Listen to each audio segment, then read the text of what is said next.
భారతదేశ ఉపరాష్ట్రపతి అభ్యర్థిగా బీజేపీ ఎన్డీఏ నిర్ణయించిన సిపి రాధాకృష్ణన్ కు వైఎస్ఆర్సీపీ పార్టీ బేషరతుగా మద్దతు తెలపడం జరిగింది. దీనిపై ప్రస్తుతం ఆంధ్రప్రదేశ్ లో మైనార్టీ మరియు సెక్యులర్ ఓటర్ల పరిస్థితి ఏమిటంటే మింగలేక కక్కలేక, కరవమంటే కప్పకు కోపం, విడవమంటే పాముకు కోపం అన్న చందంగా వైఎస్ఆర్సీపీ పార్టీ నాయకుల పరిస్థితి తయారైంది.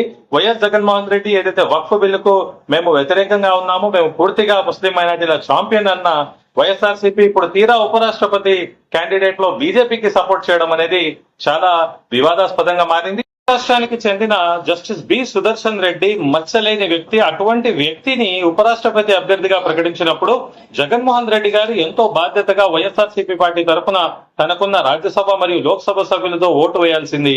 జగన్మోహన్ రెడ్డి గారు ఇటు ప్రాంతీయవాదం, ఇటు తెలుగు రాష్ట్రాల గౌరవం, దాన్ని రెండింటిని కూడా బీజేపీ దగ్గర తాకట్టు పెట్టేశారని చెప్పి బాగా రాజకీయ విమర్శలు అనేవి వినిపిస్తా ఉన్నాయి. సిపి పార్టీ మైనారిటీ నాయకులు, సెక్యులర్ ఓటర్లు తలలు పట్టుకుంటున్నారు. వీళ్ళు బీజేపీకి వ్యతిరేకమని బాజా బజాయించారు. ఇప్పుడు తీరా చూస్తే బీజేపీ ఎన్డీఏ అభ్యర్థికి మద్దతు తెలుపుతున్నారు. రాజకీయాల్లో శాశ్వత శత్రువులు, శాశ్వత మిత్రులు ఉండరు.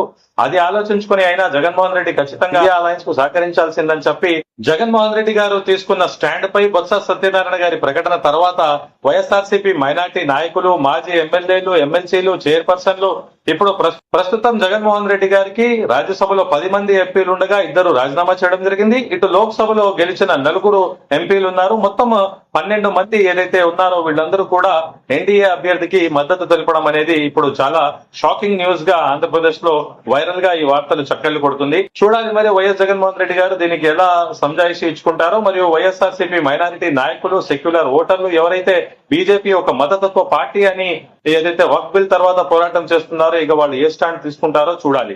మరిన్ని వీడియోస్ మరియు అప్డేట్స్ కోసం advocate Sadiq Shaikh YouTube channel ని లైక్ చేసి సబ్స్క్రైబ్ చేయగలరు. Thank you.